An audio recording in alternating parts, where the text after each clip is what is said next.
the floor to the representative of Israel. Thank you, Madam President. I would like to thank Assistant Secretary General Chiari and Dr. Efron for their briefings. I would like to thank the United States for allowing the voices of the hostage families to finally be heard in this council. Michael, thank you for your brave and incredibly powerful briefing. We will do everything we can to bring your brother and all of the hostages home.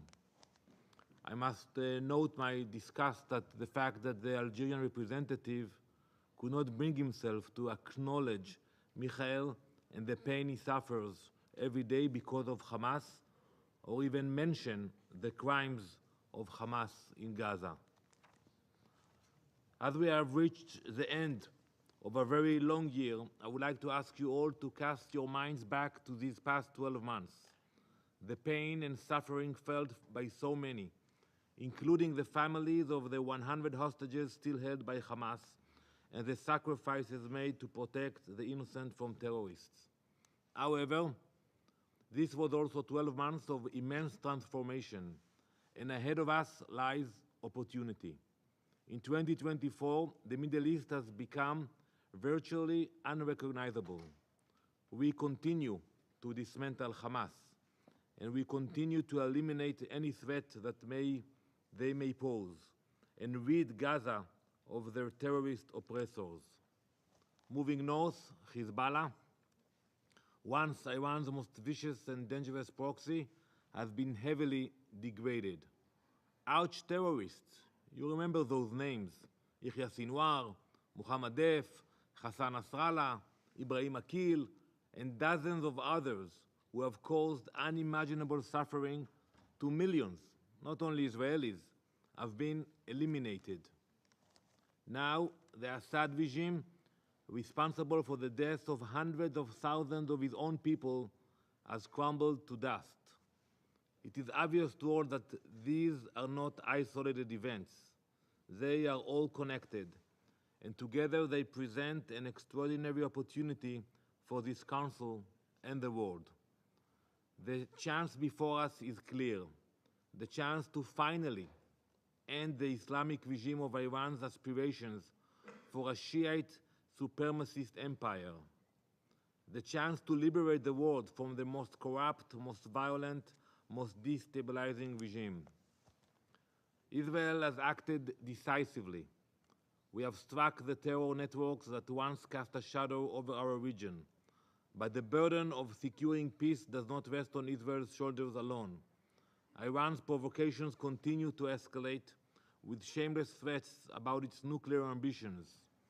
Its proxies in Lebanon, in Yemen, in Iraq remain active and deadly, spreading chaos far beyond the region.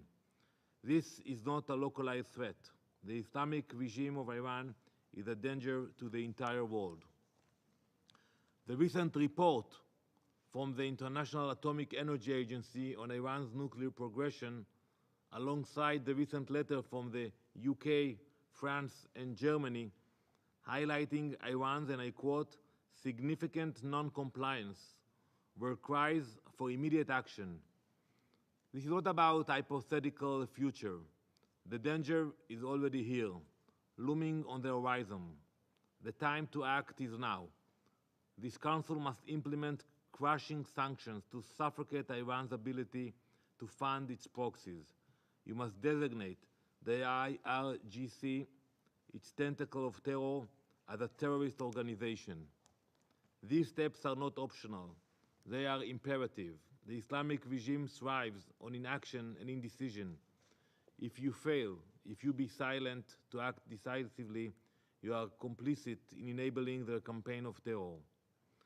Let me be unequivocal. Israel has no intention of occupying Syria or parts of Syria. We are not empire builders, we are defenders. Defenders of our people, our borders, and our right to live in peace. Our actions are limited and defensive. Madam President, we are now approaching the holiday of Hanukkah. It is a time of reflection and resilience, a time to draw lessons from history. Hanukkah tells the story of two miracles. The first of the oil lasting for 8 days in the temple. It was a divine act beyond human control.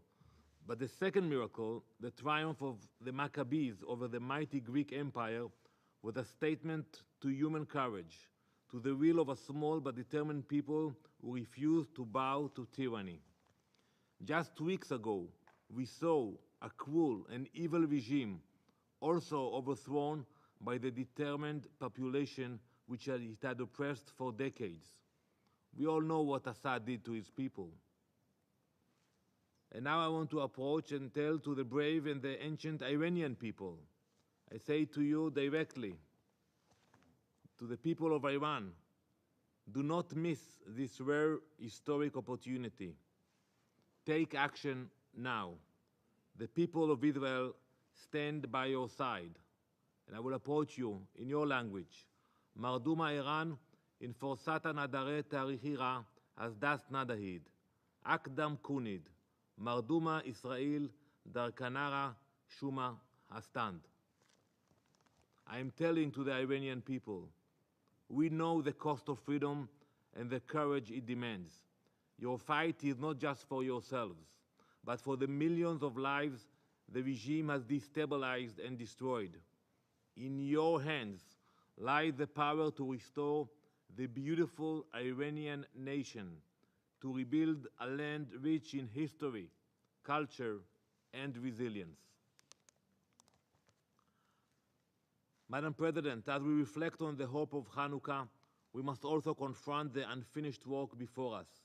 The scars of terrorism remain fresh. There are still 100 hostages held by Hamas in Gaza, enduring conditions that are beyond comprehension. As we speak, Israel is negotiating for their freedom. Hamas's crimes against humanity are despicable, and yet much of the world remains silent. Colleagues, while we dismantle Hamas's terror network, we continue our humanitarian efforts to ensure aid reaches those in need. Hundreds of trucks enter Gaza on a daily basis. The total aid amount has now reached 1.2 million tons. Just this past Saturday, we coordinated the entry of 5,000 liters of fuel to operate essential hospital systems. Alongside the fuel, we delivered hundreds of boxes of medical equipment and food. Additionally, 36 patients and caregivers were transferred to more stable hospitals in Gaza. Yes, look what happened on the same day. As we delivered life-saving medical aid to Gazan civilians, Hamas terrorists fired rockets just 50 meters from an international aid warehouse. That's the reality we are facing. We will continue to do our work. We will continue to open new aid crossings. We will continue to facilitate aid with our international partners. As we conclude this painful yet transformative year, Israel looks to the future. Each of us are intelligent enough to recognize that there are two sides at this table, and let's be honest about it. One side truly desires a constructive, meaningful, and peaceful future. The other side, however, uses this conflict as a tool to promote their own agendas. Some use it to distract from their conflicts in their own corner of the world. Some use it to sustain their failing organizations, and others use it to serve their domestic political interests. Ultimately, Israel will remain clear-eyed. We will bring back all of our hostages.